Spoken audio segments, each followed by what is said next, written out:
Hello? Eto. Mas malakas siya. Eh, Hello. ayan. Hello? Wait. Oh. Ah, Wait, wala talaga akong boses kasi. Okay, eto. Naririnig? Okay, okay. Naririnig sa likod, yes? Okay. Thank you. Mga kababayan, Assalamualaikum warahmatullahi wabarakatuh. Madayaw, umayong adlaw, kaninyong tanan. Magandang araw sa inyong lahat. Good day to everyone.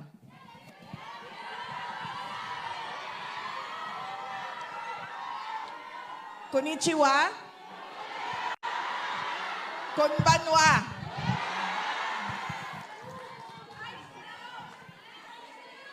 Arigato gozaimasu. Thank you. Unahin ko po muna ang aking mga pagpapasalamat.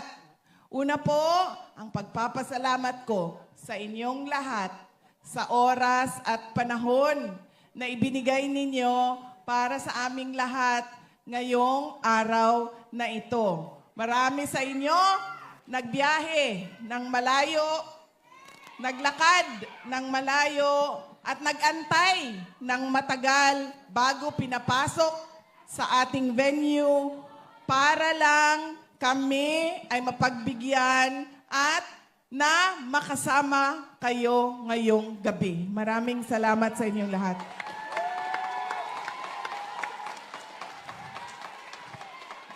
Ang susunod na pagpapasalamat ay para po sa ating mga organizers. Ang ating organizers, ang Republic Defenders for Peace and Unity Japan. RDPU Japan. Maraming salamat dahil sila ang aming kausap at sila ang aming coordinate para mabuo yung ating programa sa Japan ngayong gabi dito sa Sumida City, sa Tokyo, at bukas doon sa Nagoya. Maraming salamat sa inyo, RDPU Japan. Ang susunod na pagpapasalamat ay sa Kingdom of Jesus Christ. Sila po ang partner ng RDPU Japan para sa ating program ngayong gabi. Ang susunod ay ang pagpapasalamat natin sa Sumida City Hall dahil pinayagan nila tayo na magsama-sama at pag-usapan si dating Pangulong Rodrigo Duterte at ang ating bayan. Ang susunod na pagpapasalamat ay sa Sumida City. Ang Head of Security natin na si Yuichi Ito. Nagpapasalamat kami kay Mr. Ito para sa kanyang tulong sa atin. Ang susunod ay ang media partner ng ating RDPU ay ang SMNI Network. Sunshine Media Network Incorporated. Maraming salamat sa inyo. Sila po ang ating official media partner ngayong gabi.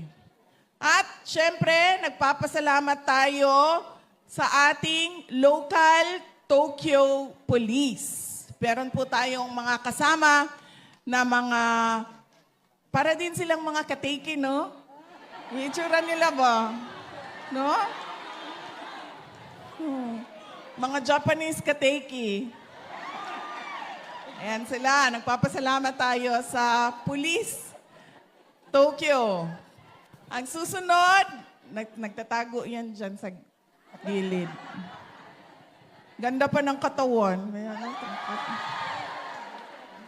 Dapat ganyan ang kasama, no? Yung pag ikaw matangkad ka, yung kasama mo mas matangkad sa iyo. Malapit ko na siya tinawag kanina, uy, katiki. Hindi pala.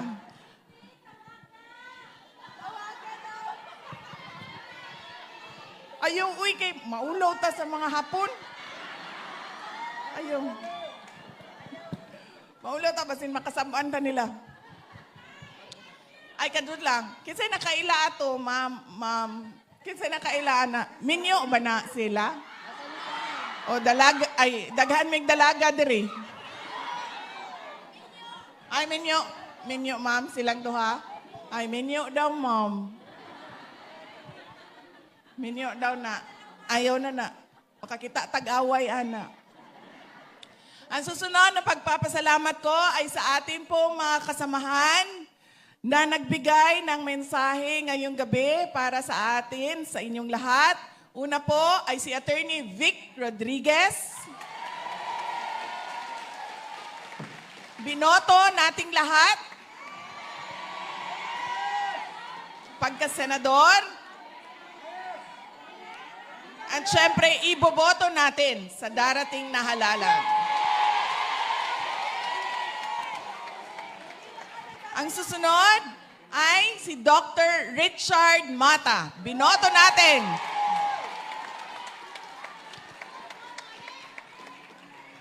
Siyempre,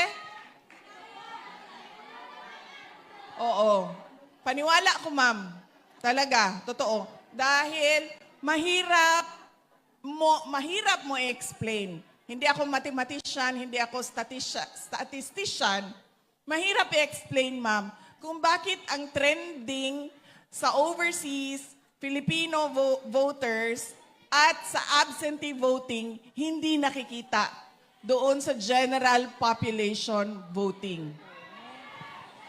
When historically, ang nagtuturo kung sino ang likely na manalo at nananalo dahil yun ang nangyari sa amin nung panahon ng presidential election 2022, nakita namin ang trend sa overseas Filipino voting.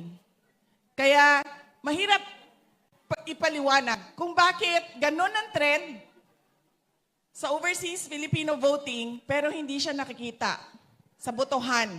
Hindi nakita sa botohan doon sa Pilipinas.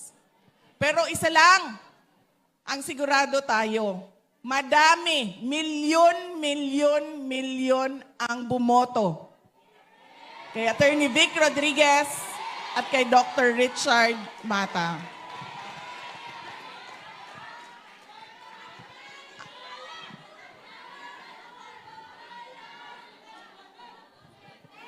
Dapat, ma'am, hybrid. Merong machine tapos in-audit sa manual. Opo. Para kahit sumunod na yung result nung manual, nauna na yung kagustuhan natin na makita kaagad yung result. Dapat merong reforms sa batas natin. Reforms sa election laws natin. Ang susunod ay ang pagpapasalamat ko kay Senator Robin Padilla. Alam niyo po, si Senator Robin Padilla dapat ay nasa Hague ngayon dahil nangako siya sa ating mga kababayan doon sa Europe na siya ay a-attend sa rally. Pero, siya, pwede ba napuntahan mo ang rally ng Japan? Kaya siya nandito dahil sa pagmamahal.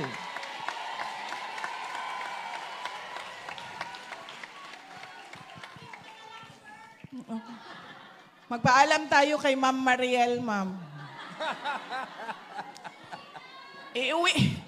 Iuwi mo siya ng isang gabi, ma'am, pero ibalik mo siya kay Ma'am Mariel. Okay lang ba yan?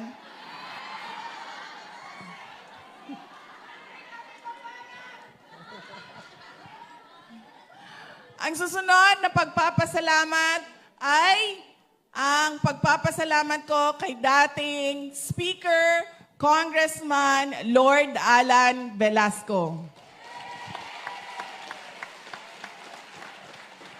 Kasama po namin siya sa mga kampanya noong 2019, noong 2022.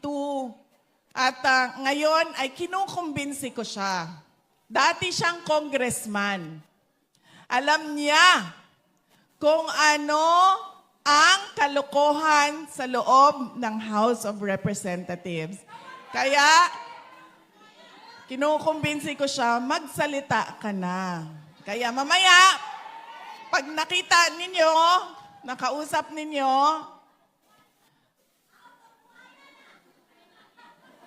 sabihin niyo sa kanya, sabihin na niya kung anong nakita niya doon sa loob ng House of Representatives.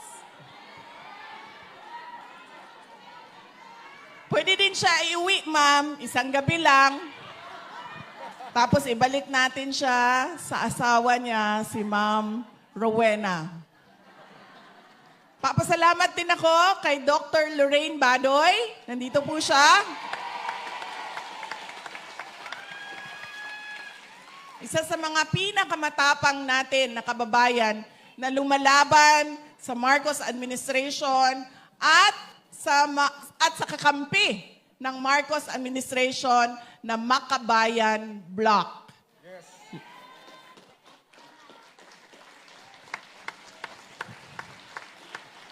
Nandito din po sa ating stage si dating Congressman Jing Paras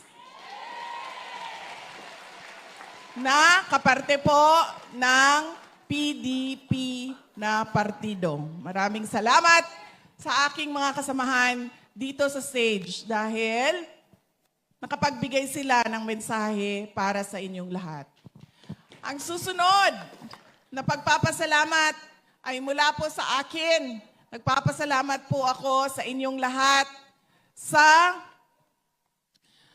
patuloy ninyo na pagtitiwala at suporta sa akin at sa aking mga kasamahan sa opisina ng Pangalawang Pangulo at sa patuloy ninyo na pagtitiwala sa amin. Maraming salamat mga kababayan.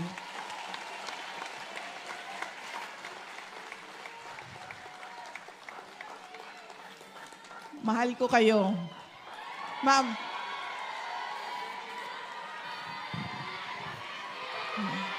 Thank you.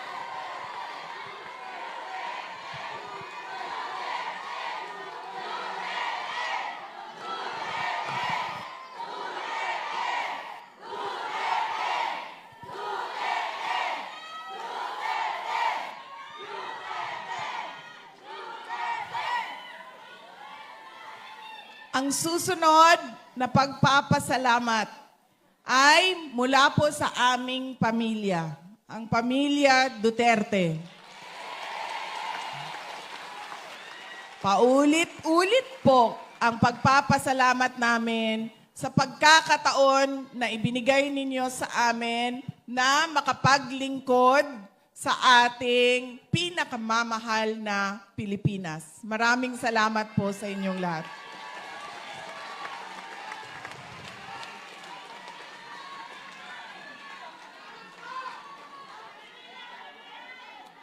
Ang susunod po na pagpapasalamat ay babalik na naman tayo sa inyo. Nabanggit kanina ang laki ng tulong ninyo sa bayan natin.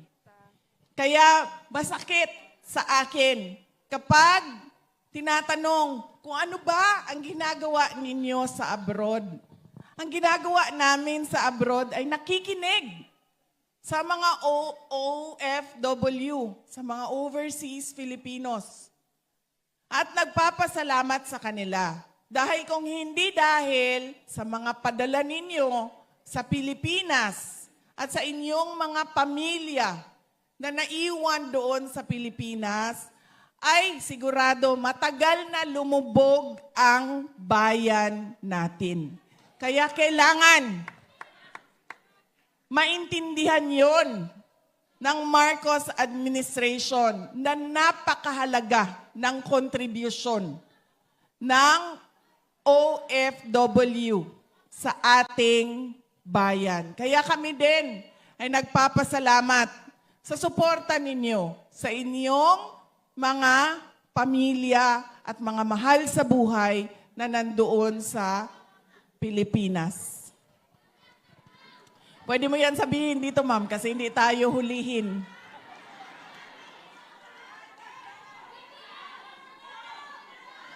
Ang susunod.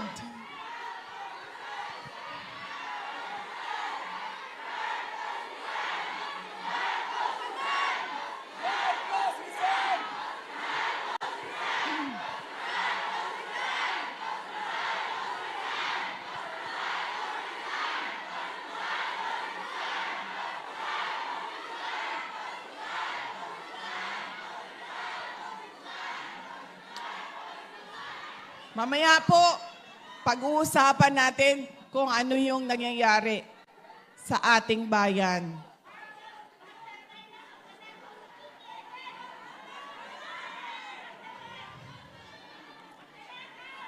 Ang susunod na pagpapasalamat ay mula sa ating pinakamamahal na dating Pangulong Rodrigo Duterte.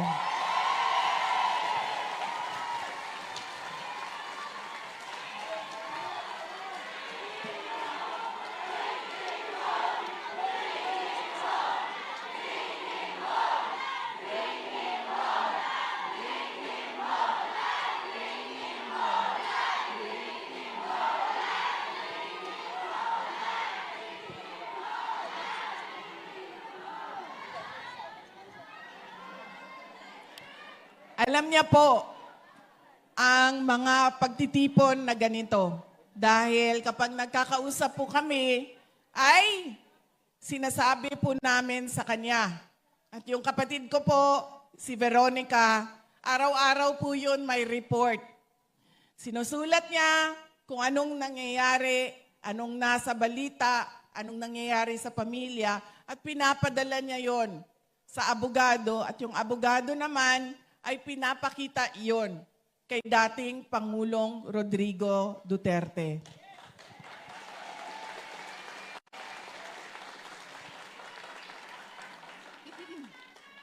Kapag kami ay magkausap doon sa detention unit, sinasabi niya lagi, nagpapasalamat siya sa mga dasal ninyo.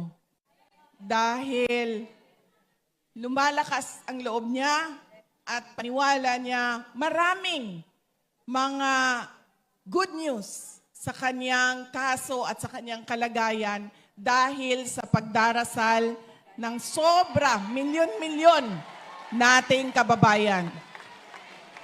Pinapaabot niya ang pagpapasalamat niya sa inyong lahat.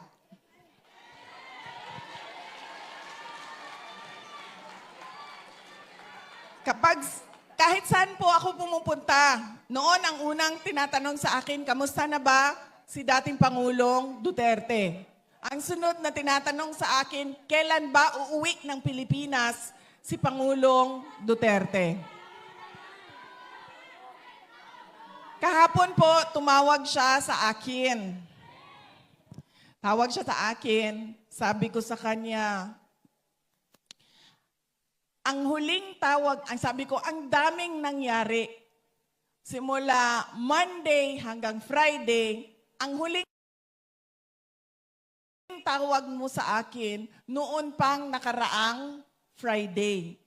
Sabi ko sa kanya, nakalimutan mo ata ako tawagan. Sabi niya, hindi man siya nagtampo, ma'am, kasi wala naman akong, hindi man siya nagtampo. Sabi niya, hindi man nagagalit ang term na sinabi niya kahapon. Ang sabi niya is, dili siya nanlood, ma'am. Nangyayari sa atin sa Pilipinas, korupsyon. Parang, ayan, nabalaka. Yes. Nabalaka. Nag-aalala. Pasaylo ah. Uy, muna-muna nabayanin na akong Tagalog sa tinuod lang. Uy, binuang ba? Kaya ba mo, hinay na kay ko may istorya, kay ginahuna-huna pa na ako. Unsa gani ning Tagalog, ani? Pangako. Saad? Pangako. Pangako. Dili ma'am ko pwede magbinisaya, ma'am, kay ang uban, dili makasabot. So, kinahanglan nyo tinagalog. Pero muna-muna na gini. O sa to? Nabalaka, nag-alala. Naalala siya sa mga pangyayari sa Pilipinas sa korupsyon. Tapos, ikinento ko sa kanya, thank you, ikinento ko sa kanya, ay sorry, ito pala ang sasabihin ko kanina at nakalimutan ko, ito pala yung unang-unang sasabihin ko sa inyo. Kasi marami kanina ang lumalapit sa stage para magpa-picture. Meron po tayong oras mamaya para po sa kamustahan. So ayusin lang po natin yung linya natin mamaya para sa 1:1 na picture. Solo photo. Hey! Kaya wag po kayong mag-alala. Ako yung nag-aalala. Alam niyo bakit? Anong nangyari sa amin sa Kuwait? Ilan tayo dito ngayon? 1,000. O ganon yung sa Kuwait. 900. 900 yung sa Kuwait. Sa venue namin. Tapos, mahaba yung pila. Nagtataka ako, bakit parang hindi nababawasan ito? Hindi talaga siya nababawasan. Sige, okay lang. Wala namang akong gagawin. Wala naman akong gagawin pagkatapos ng event. So, okay lang, picturean tayo ng picturean. So, tataka na talaga ako. Hindi talaga siya nababawasan. Nandun lang lagi yung pila. Ganyan. Hindi na umabot dito yung dulo ng pila. Tapos napansin ko na, pag hindi nila gusto yung picture nila, pumipila sila ulit.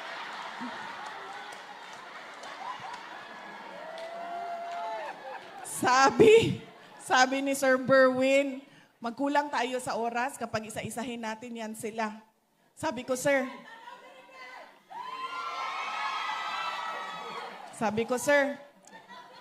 unang-una, yung paulit-ulit, hilain yung palabas yan sa pila. Kasi kawawa yung mga nasa likod na sisingitan ng paulit-ulit ang na pumipila. Tapos sabi ko, yung may mga picture na dati, sino yun? Oy, kunwari, wala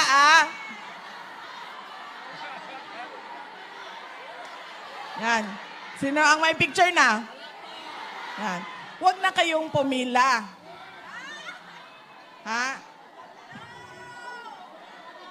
Para hindi tayo magkulang sa oras. Kasi 9:31, palayasin daw tayo dito. Bakit ganun dito sa Japan, no? Nakalagay doon sa tindahan, magbubukas daw siya ng 9:05 ng umaga, tapos magsasara siya ng 9:20 ng gabi. Kagabi, pag lakad kami papunta doon sa tindahan, 9:20, sinara niya yung...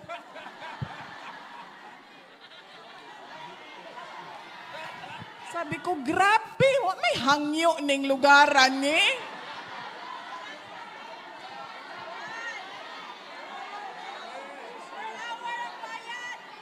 9:20 sa relo namin. Tumayo siya doon, mas sinara niya sa mukha namin yung...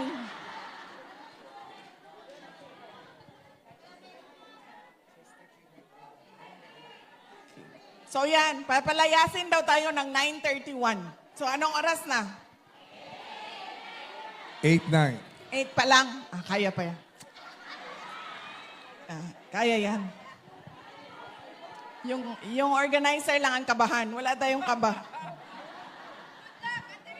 Grabe.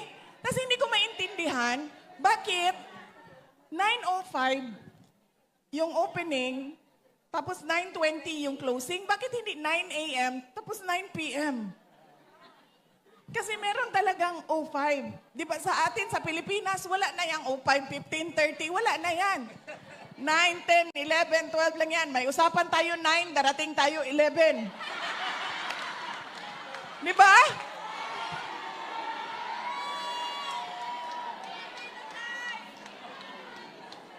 Dito, may closing ng tindahan 9:20. Sa atin, 9 o'clock lang yan. Magsasara yan ang 10. Tapos, makikiusap ka pa, pwede. Buksan sa iyo ang tindahan. Kanang nahutdan mi og ice, pwede mo palit. Oh, bubuksan yung tindahan para sa iyo. Bibigyan kang ice. Dito, sarahan ka sa muka mo. Grabe. Wala'y hangyo, diri?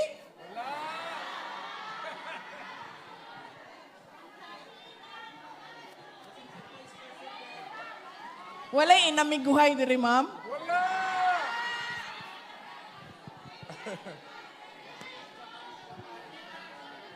Oh. Bakit yun? Bakit ang tindahan niya magbukas ng 9:05 tapos magsara ng 9:20?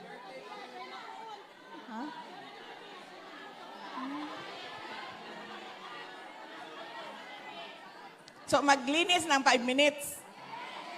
9 to 9:05, linis yan. 9:20 to 10, linis yan. O di ba sa atin, kahit naglilinis na, bibili pa rin tayo. Sa kanila, hindi.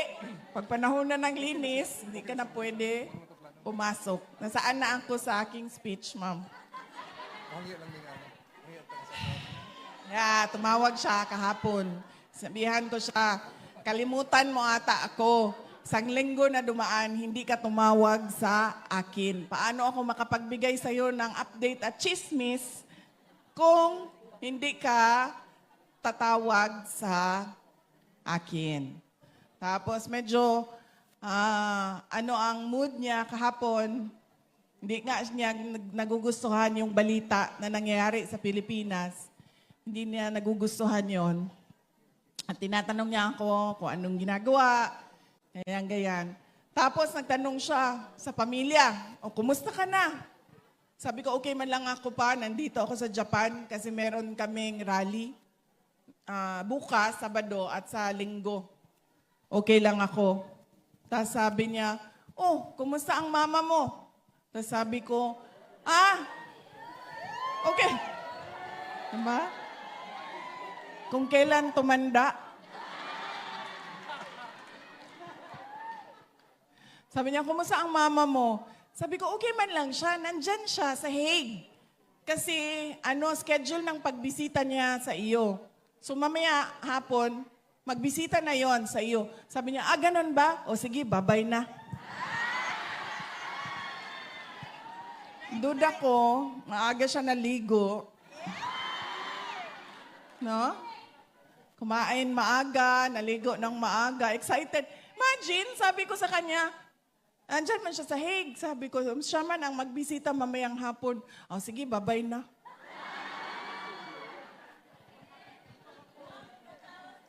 Mga tigulang, kiringking.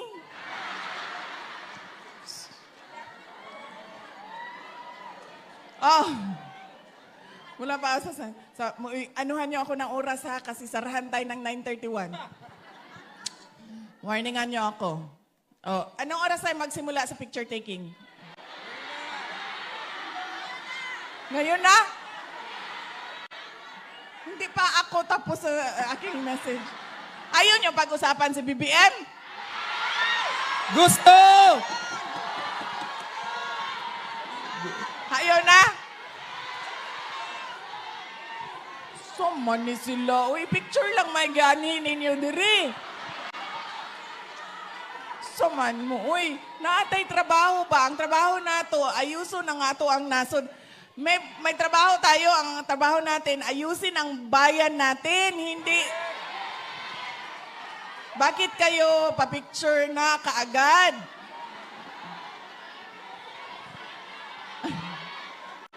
Sir, anong oras ang picture taking magsimula?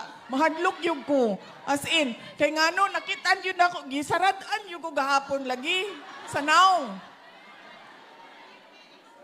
Anong oras ako magsimula sa picture taking ko? Ano oras magsimula ang picture taking? Ha? Ay, ngayon na? Ay, tinuod di ay. Sa oras naman di ay. Oh. What, 9:30? Hanggang 9:30 tayo? Hanggang... Mamalhin ta dito sa gawas. Nga naman di ay. Ay, sige, Ma'am Risa, oh. Kita mo aning Ma'am Risa. Sige lang, nagka-stroke.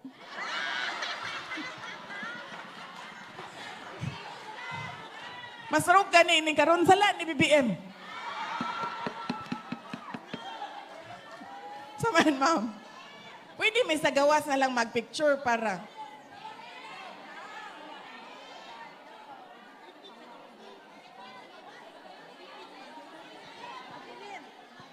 Madilim sa labas. Dili pwede sa gawas. Angit-ngit. Anaan lang na itong flashlight. Flashlight. Pero pwede.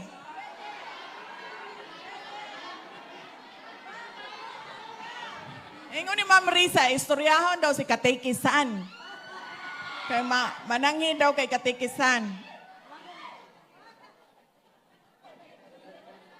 Di ba, wala naman tayo programa. Picture na lang man. Oh, na. Di na nato ni sayangon sa paglalis kung unsang oras ta mag... Napasa. About BBM. Dili na mo ganahan kay PRD? Oh, sige. Paspason lang nako, ha? Update sa iyahang kaso. Na yung mga gi-file ang abogado. Ang abogado nag-file na og jurisdiction, no? Nagaingon ang abogado, wala may jurisdiction. Kay nagsugod ang inyohang investigasyon, duha ng katuig ang nila... Ay, sorry. Tagalog di ay.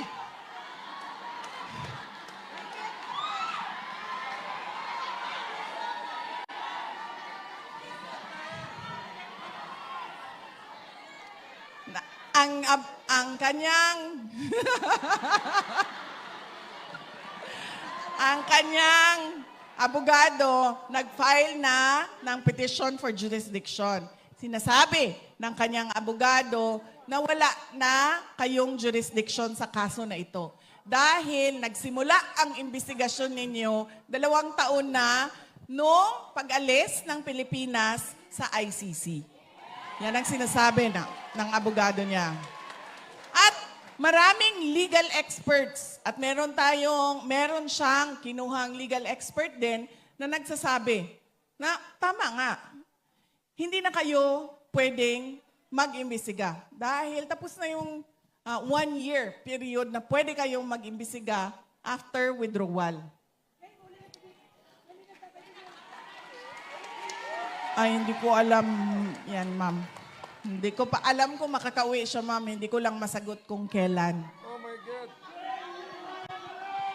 bring him home alive!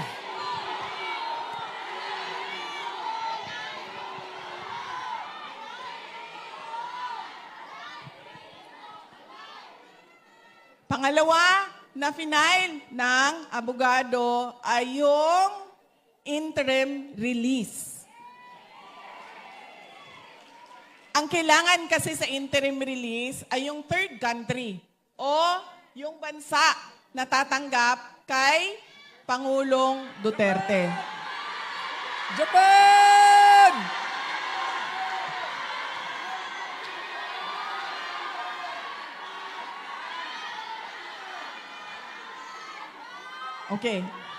Okay, sandali lang. Tatagal tayo sa sigawan ninyo, sandali lang.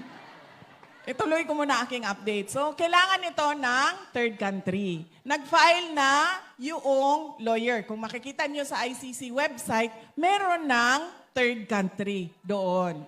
Meron ng isang bansa na nagsabi na okay lang na dito ninyo ilagay si dating Pangulong Rodrigo Duterte. Kung maalala ninyo, noong siya ay pinasok sa detention unit, medyo natagalan ang pag-file namin ng interim release. Dahil kinausap pa namin at naghanap pa ako ng tutulong sa akin. Dahil wala akong mapagkatiwalaan doon sa Pilipinas, ginamit ko ang aking mga nakilala sa labas ng Pilipinas dahil sa aking trabaho, nakiusap ako sa kanila na tulungan ninyo kami. So medyo matagal yon dahil hindi madali makipagnegosasyon sa isang bansa. Pero, sabi ko nga, dahil sa pagdarasal ninyo, may mga good news na nangyayari. So merong isang bansa na nagsabi, sige, okay lang, dito ninyo siya dalhin. At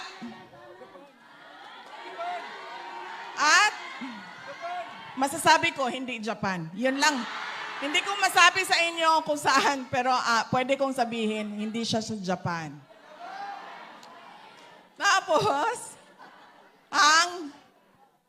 ayun. So yan ay pending. Nandoon na lahat ng papeles, dokumento, lahat. Pinasok na namin sa ICC. Ano ba ang sinasabi ng prosecutor? Sabi ng prosecutor, yes sir.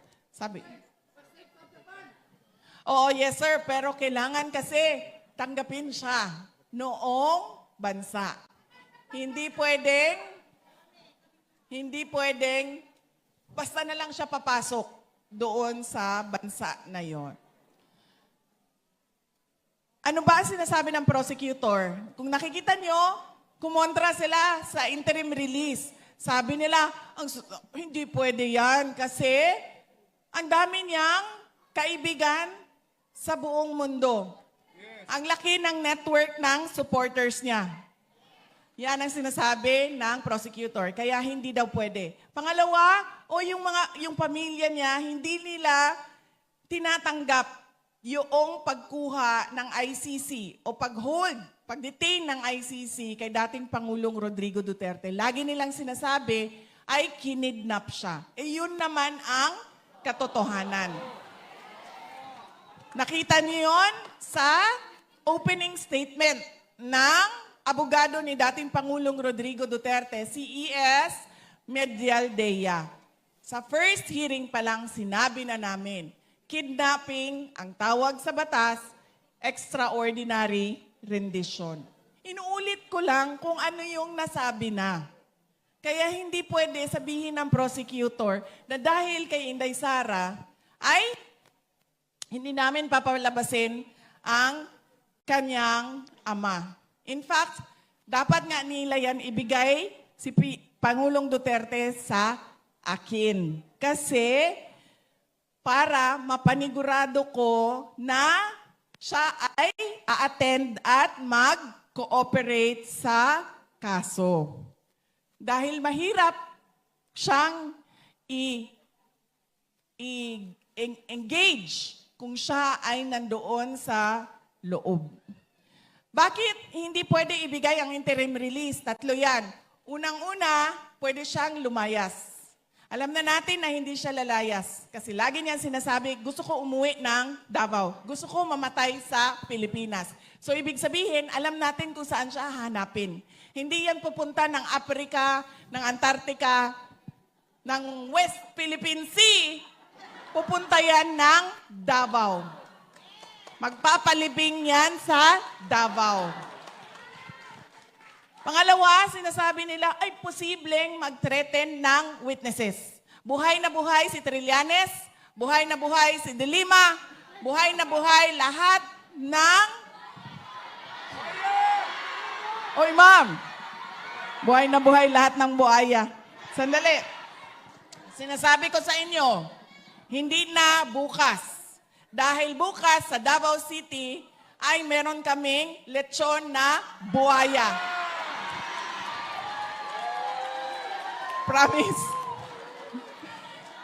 Kanina lang ay tumawag ang Crocodile Park. At sinabi nila sa akin, bibigyan namin ang prayer rally ng lechon na buaya. Oh, hindi lang yan. Sabi ng kaibigan ko na merong bakery, sabi niya, Inday Sara, akong bahala sa cake mo na buaya. Gaano kahaba yung cake? 3 meters? 4 meters. Buaya. Pagpiestahan namin ang mga buaya. Ano pa yun, ma'am? Saan na ako? Pwede siyang mag-threaten ng witnesses. At ang huli ay pwede siyang, nakalimutan ko na naman, ano yung huli? Ha? Ipatuloy ang paggawa ng krimen kuno. Nakita naman natin na hindi na nag-oath, hindi na mayor ng Davao City si dating Pangulong Duterte. Ano ba sinasabi niya? Sabi niya, hindi ko magawa ang trabaho ko kung nandito ako. Hindi makatarungan para sa mga tiga-syudad ng Davao kung ang mayor nila ay nasa loob ng detention unit at may kaso na hinaharap sa ICC. So sabi niya, mamaya na lang yan kapag nasagot na at natapos na ang ICC ko na kaso. So yan yung mga tatlong bagay na pwede mong hindi ibigay ang interim release. Pero sa kaso ni dating Pangulong Duterte, wala ito lahat. Kaya nakikita ninyo, wala nang basihan sa batas ang oposisyon ng prosecution. Ang basihan niya, newspaper clippings, kung anong sinabi nito, anong sinabi niyan, ganun na lang ang basihan niya. Yan ang interim release. Ang huli ay nagsasabi ang abogado. Tingnan muna natin kung pwede pa bang mag-trial ang tao na ito. Meron kaming mga expert, ilabas natin ang expert, interviewin ninyo ang mga expert kung pwede pa bang mag-trial ang tao na ito. Yan ang tatlo na mga papel o dokumento na nasa loob ng ICC na hanggang ngayon hindi pa inaaksyonan. Na sinasabi natin, ibigay nyo yung interim release. Bakit? Wala kayong confirmation of charges, wala kayong trial date. Anong ginagawa ng tao na yan sa loob? 80 years old. Alam nyo ba, bago lang nagka-problema yung kapatid ko si Veronica. Kasi si Veronica yung nag-aalaga sa kanya. Ako yung nagpapagalit sa kanya. Pag mga chismis, ganyan, mga kung ano-anong pangpagalit, ako yun. Mga pangangailangan niya, gupit ng buhok, yung kanyang pagpapatina, paggupit ng kuko niya, yan kay Veronica lahat. Kain niya, damit niya, kapatid ko ang nagpapanigurado na maayos yan lahat. So ito lang, ang tagal niya naasikaso ang paggupit ng kuko. Kasi magpapaschedule si Veronica, darating ang maggupit ng kuko, pagdating doon ayaw niya magpaggupit ng kuko. Tapos malalaman ni Veronica dahil magrereklamo siya. Meron kasi siyang manicurista na simula 1990s hanggang ngayon, yun pa rin ang kanyang manicurista. So wala siyang tiwala sa iba. Sinasabi niya kay Veronica, baka masugatan ako. Pag masugatan ako, sabi niya, hindi niya daw gusto yung masakit dito sa gilid ba, ang groan. Pati doon sa paa. So nagpa-schedule ulit. Pagdating nung nail technician, ayaw na naman niya magpa-gupit. So, hindi ko na alam kung anong estado ng kuko ni dating Pangulong Rodrigo Duterte dahil napagod na ako sa pagbabasa doon sa group chat Dahil pina-follow up ni Veronica ng pina-follow up ang kuko ni dating Pangulong Rodrigo Duterte. So yan po ang mga latest na update sa kanyang kaso. Pagdating naman sa ating bayan, ay nakikita ninyo, di ba? Sumabog na ang 2025 budget. Kung maalala ninyo, July 2024 ako nag-resign. July 2024. Dahil yan din yung simula ng budget. Noong 2023, sinabi ko sa inyo, noong 2022, nagka-problema na kami sa DepEd budget. Dahil gusto nga nila kunin yung mga kasama namin sa detention unit ng House of Representatives. Ngayon, anong nangyari kay Zaldico? Nandun sa Amerika, kumakain ng American burger.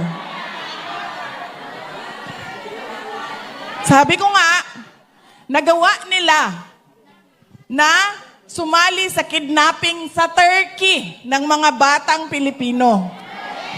Nagawa nila na kidnapin si dating Pangulong Rodrigo Duterte. Hindi nila magawang kunin at kidnapin si Zaldico pabalik ng Pilipinas. Ano lang nagawa nila? I-cancel ang travel authority. Hanggang dun lang. Tama ba yun? Bilyon-bilyon ang kailangan ko sagutin, tapos ang gagawin mo lang, i-cancel ang travel authority. Di ba? Napakadali nun. I-cancel mo. Di aalis akong congressman. Nandito pa rin ako. Oo. Sabi niya kanina, ibalik ang pera ng PhilHealth. So ngayon, inaamin mo na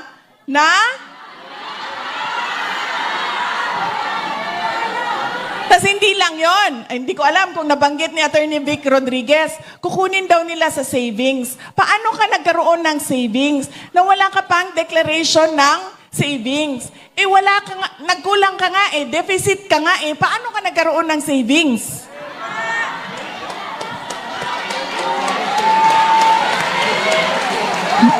Non-stop ang pambubudol at sobrang kapal ng muka na parang hindi na nahihiya na binubudol yung mga Pilipino.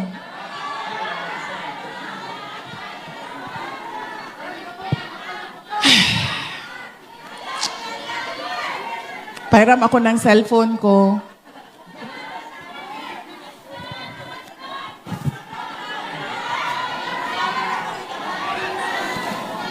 Ma'am.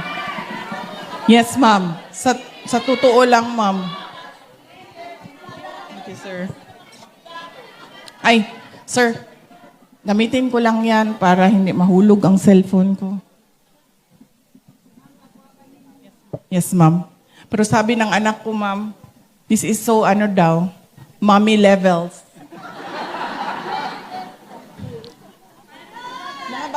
Mga bata, ayaw nila ng ganito, no? Ayaw nila. Pinipilit ko. Lagyan mo yan ng tali ang cellphone mo kasi ilang beses na yan nahulog. Tapos isang beses nahulog. Oh, sinabi ko sa'yo, di ba? Lagyan mo ng tali ang cellphone mo.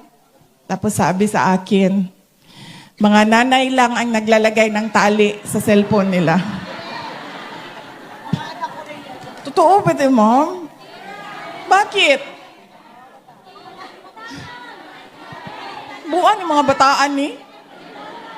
May ganito, di ba? Kasi pagkatapos mo, ganyan ka lang, di ba? Tapos pagkatapos mo ng ganyan. Tapos, di ba sa kanila, hindi. Kahit nahirapan na sila dun sa malaki nila. Mas malaki pa yung kanila, di ba? Ganyan. Hirap na sila. Ganyan. Dala-dala yung mga kape nila. Kape. Yung kape nila, yung cellphone nila. Ano pa yung dala-dala nila, ma'am? Ha? yung electric pan nila, kape, yan, lahat. Lagyan mo ng tali para maluwang. 'Di ba? Hindi talaga. Kasi nanay lang daw ang naglalagay ng tali sa cellphone. Ay, hindi na ako kilala ng aking cellphone. Oy! Oy!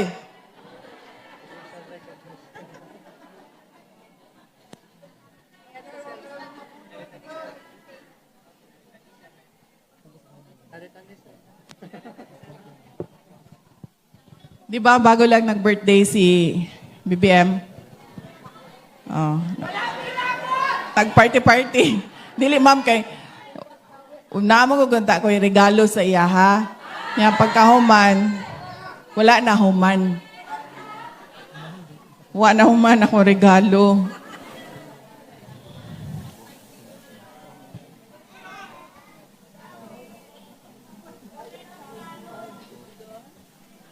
Kani. May tubig.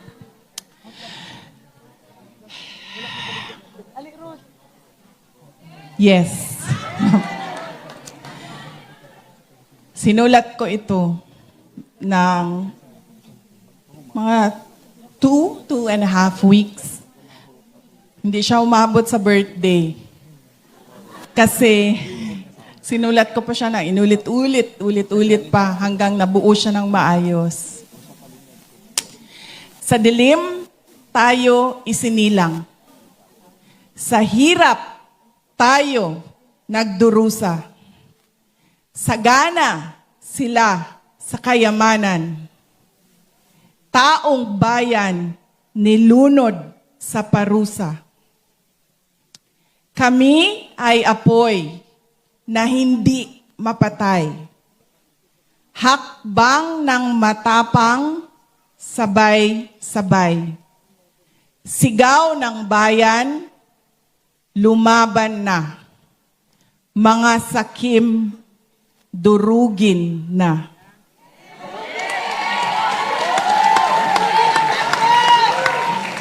Mga bulok na pangako, palasyong pinatong sa ating buto.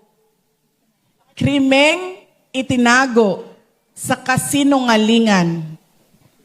Kalayaan natin ipinagpalit sa ginto. Kami ay apoy na hindi mapatay. Hakbang ng matapang, sabay-sabay. Sigaw ng bayan, lumaban na. Mga sakim, durugin na.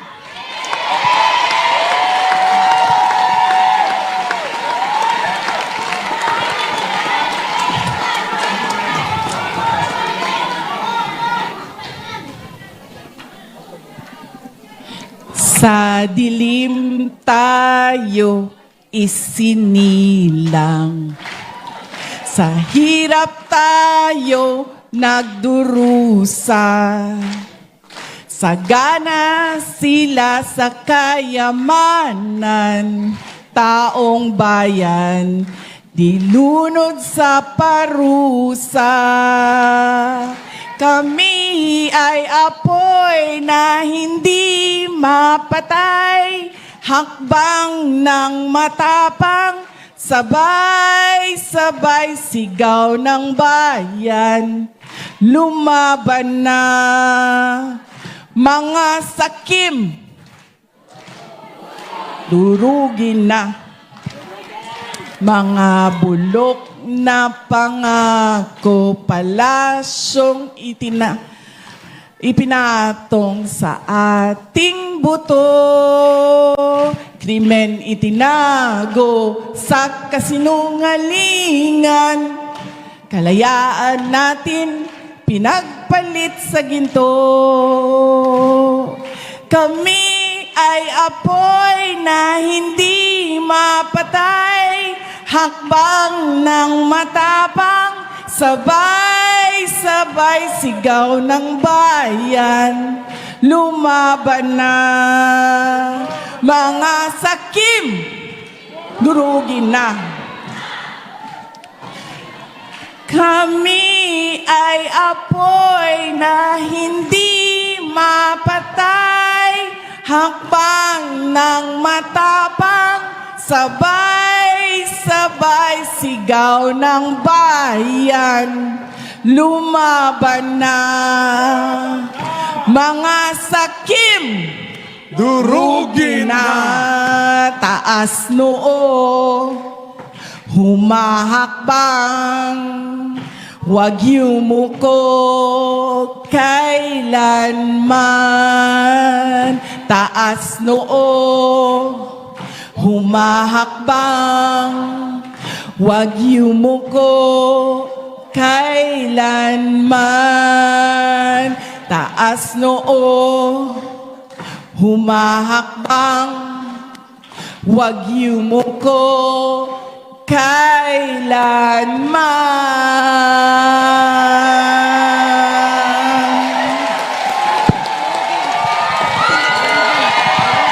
Durugin na! Durugin na! Durugin na! Ang magnanakaw, durugin na! Ang magnanakaw, durugin na! Mga kababayan, ang lahat ng ginagawa natin ay para sa Diyos, sa bayan, at bawat pamilyang Pilipino. Syukran. Maraming salamat, Vice President Sara Duterte!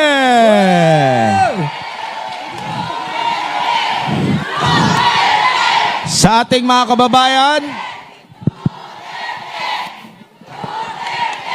okay, may crowd shot muna tayo. Stay put muna kayo. Stay put lang kayo dyan. And sa lahat po ng mga speakers and Vice President Sara Duterte, nakaharap tayo dito. Ayan, para may mag-picture. Lahat makukuha.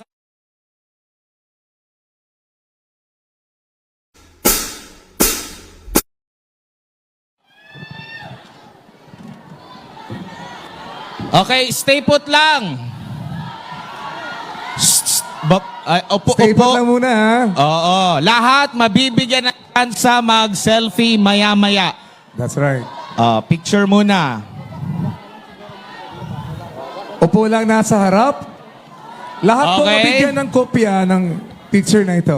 Chill.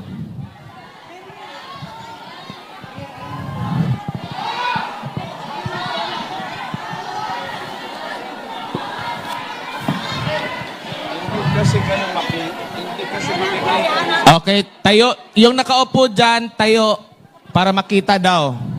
Ayan. Okay? Itaas yung mga... Yan. Mga bandila na dala-dala natin. Dala-dala nyo. Okay, 1, 2... Smile! Say Duterte! Duterte! Duterte! Duterte! Bring him home! Duterte! Bring him home! Duterte! Bring him home! Alive! Bring him home! Alive! Alive! Bring him home alive! Bring him home alive! Bring him home alive! Bring him home alive! Bring him home alive! Bring him home alive! Okay. So sa lahat, upo mo na balik.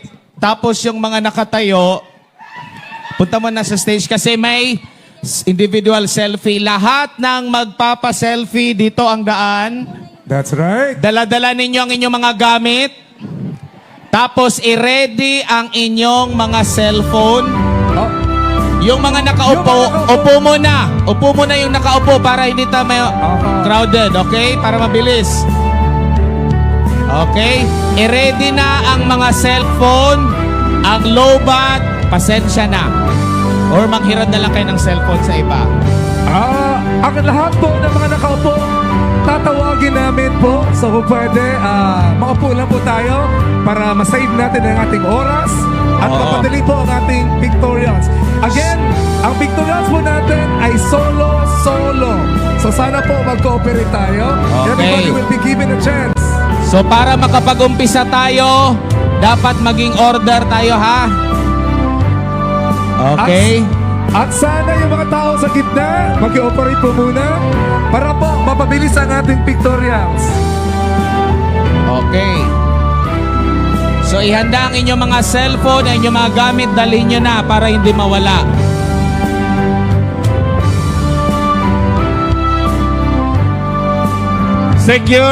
Security sa harap. Push the people back. Dahil hindi tayo makakapag-umpisa.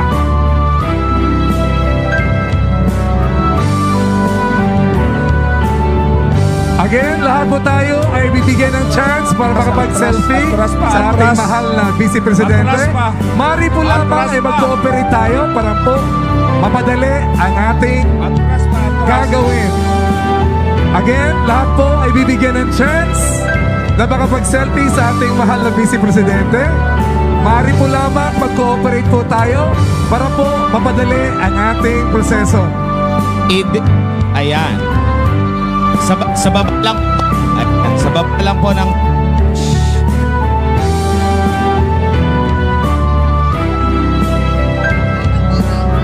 And yung paalala ni VP kanina, wag nang bumalik yung ano, ha, pagpangit yung ang damihan nyo na ng pindot para marami na kayong kopya.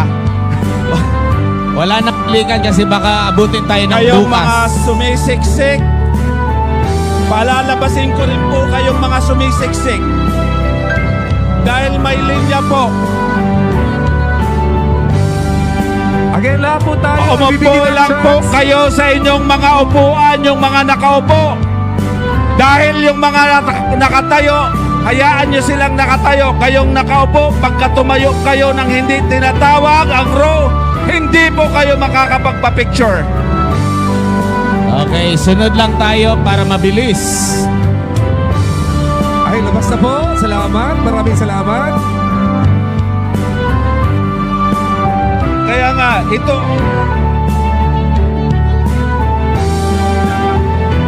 We are assuring everyone that we will have all the chances for Okay. victorious.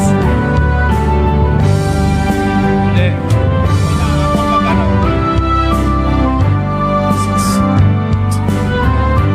Meron tayong photographer. Maaari po ay i-ready nyo lang po ang inyong cellphones. I-ready nyo lang ang inyong mga cellphones. Again, we would like to assure everyone, lahat po tayo will be given a chance para po sa picture taking na ito.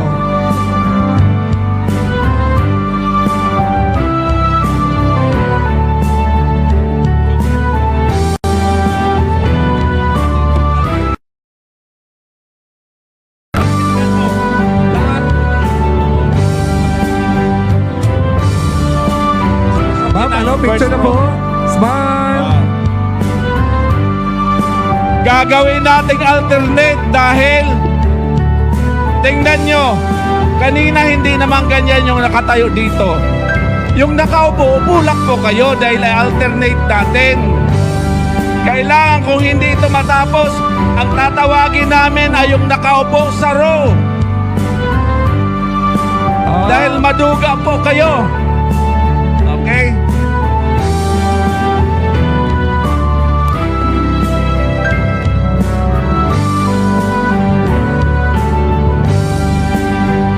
O tingnan nyo, ang dami nang nakatayo. Wala nang nakaupo. Mauuna yung nakaupo kung hindi kayo magsiupo sa upuan nyo kanina.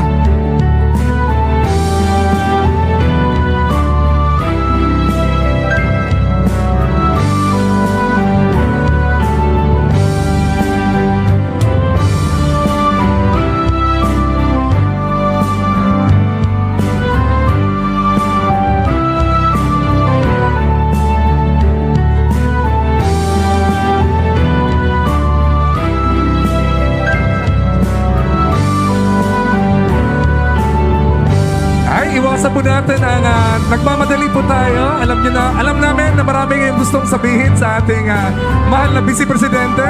Pero ngayon po ay pictorials lang muna tayo para po mapagbigyan ng pagkakataon ang lahat na nandito. Saka na lang po pati yung signing at pati po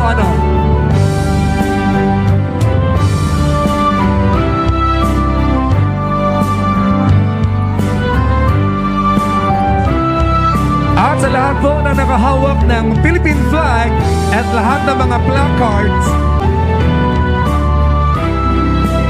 alam namin na marami kayong gustong sabihin sa ating mahal na Vice Presidente.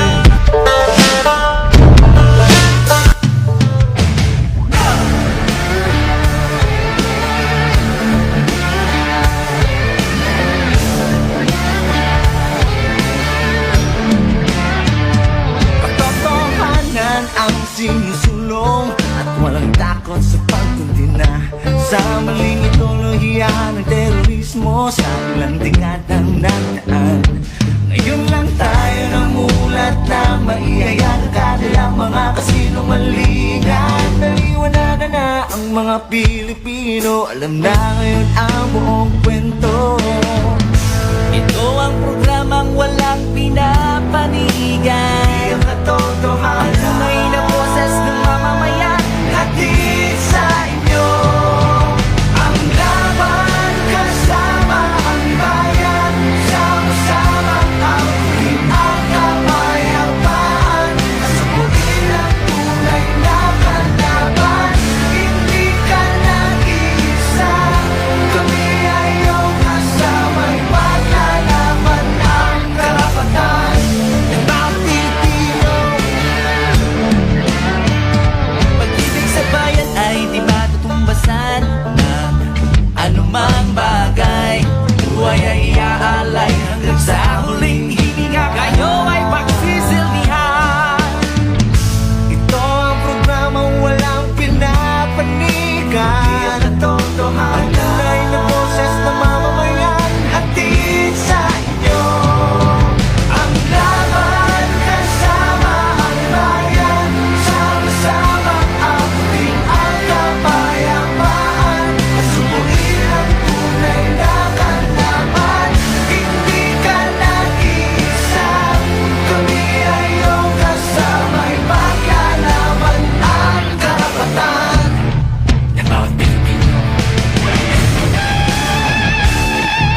maling ito